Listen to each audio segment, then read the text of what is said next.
খানা। ওই দুনিয়া তারা কিচ্ছু পাবে না। আপনারা জানেন এই যে বিসমিল্লাহর মধ্যে আছে আর রহমানের রহিম, সূরা ফাতিহার মধ্যে আছে আর রহমানের রহিম। আর রহমানের অর্থ হলো তিনি মহান দয়ালু। দুনিয়াতে যারা তাকে মানবে তাদেরকেও খাওয়াবে, যারা মানবে না তাদেরকেও খাওয়াবে। কিন্তু আর রহিম কিয়ামতের ময়দানে সেদিন আর রহমান থাকবে না, সেদিন হবে রহিম। সেদিন তিনি যারা বন্ধু তাদেরকে খাওয়াবেন, যারা শত্রু তাদেরকে খাওয়াবেন না, একটু পানিও না, একটু পানিও না। এই জন্য এই কথাটা বলতে চাচ্ছি যে কোরআনে আমাদের মূল সুখের মন্ত্র, মুক্তির মূল মন্ত্র। কোরআন আমাদের মূল সুখের চাবিকাঠি।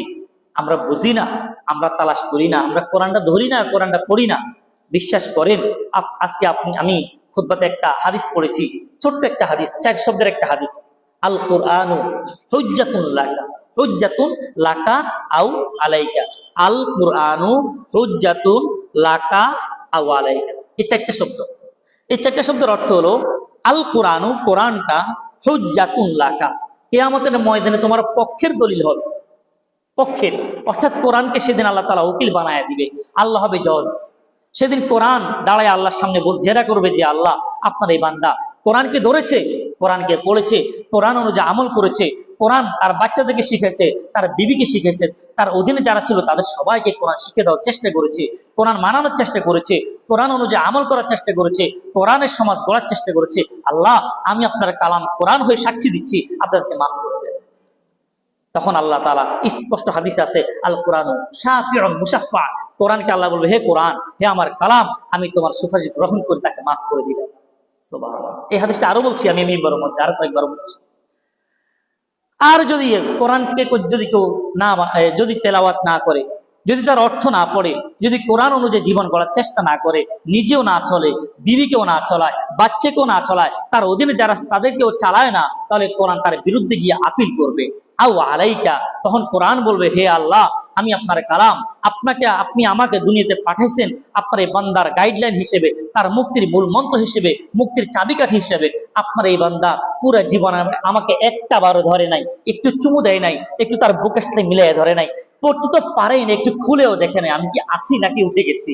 কিয়ামতের আগে তো কোরআন উঠে যাবে, কোরআন চলে যাবে, কোরআন অক্ষর আর আলেমরাও খোঁজ করে পাবে না। সেদিন কিয়ামতের ময়দানে, কিয়ামত হওয়ার আগে, কিয়ামত সংগঠিত হওয়ার আগে আলেমরা কোরআন প্রথম সে মুখস্থ করার চেষ্টা করবে, দেখে মুখস্থ আসতেছে না কিচ্ছু, হাফেজে কোরআন, ভালো হাফেজ কোরআন ভিতরে নাই, দৌড় দিয়ে যাবে কোরআনের কাছে, কোরআন খুলে দেখবে কোরআন সাদা হয়ে গেছে।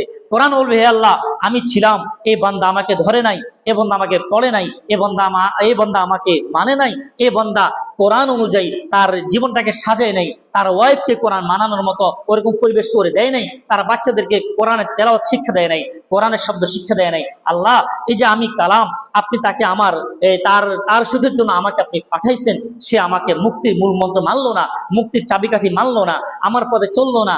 সে দুনিয়ার নাপাক নেতা, যারা ফজর নামাজ পড়ে না, যারা জোহর নামাজ পড়ে না, যারা আসর পড়ে না, পুরা রাত যাদের মদ নিয়ে চলে, যাদের নারী নিয়ে চলে, তাদের পিছনে দিনে বেলা স্লোগান দিছে, আমার ভাই তোমার ভাই, অমুক ভাই তমুক ভাই, অমুক ভাই চরিত্র ফুলের মতো পবিত্র, এরকম স্লোগান দিছে। আল্লাহ, কোরআনের পক্ষে ছিল না, কোরআনের পক্ষে দাঁড়ায় নাই, কোরআনের কাজ করে নাই, বরং কোরআনের বিরুদ্ধে তারা বাধা হয়ে দাঁড়াইছে, মাহফিলে বাধা দিয়েছিল, মিম্বরে বাধা দিয়েছিল, বিভিন্ন জায়গায় আমার আলোচনা যখন ইমামরা খতিবরা করতেছিল, ওয়াইজরা করতেছিল, তখন এই ব্যক্তি কোরআনের বিরুদ্ধে দাঁড়াইছে। হে আল্লাহ, আজকে আমি আপনার কালাম হয়ে, আজকে আমি আপনার মুখের কথা হয়ে, আজকে আমি আপনার মুখের বাণী হয়ে আমি তার বিরুদ্ধে আপিল করলাম। আল্লাহ, আপনি তো জানেন আমি কে, আমি আপনার কালাম, সুতরাং আজকে আপনি আমার সুপারিশটি গ্রহণ করে এই ব্যক্তিকে জাহান্নামে ফালায় দেন, নাউজুবিল্লাহ। তখন আল্লাহ বলবে, হে আমার কালাম, হে আমার কোরআন, তুমি গোসা করিও না, তুমি নার্ভাস হইও না, আমি তোমার সুপারিশ গ্রহণ করে নিলাম, আমি তাকে চির জাহান্নামী করে দিলাম, নাউজুবিল্লাহ।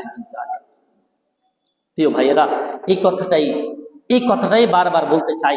আমার এই কয়েক জুমার মধ্যে কথা একটাই, আমাদের পুরা লাইফটাকে আমরা কোরআন দিয়ে সাজাবো, আমার পুরা লাইফটাকে কোরআন দিয়ে সাজাবো, আমার ছেলের লাইফটাকে কোরআন দিয়ে সাজাবো, আমার মেয়ের লাইফটাকে কোরআন দিয়ে সাজাবো, আমার বিবির লাইফটাকে কোরআন দিয়ে সাজাবো।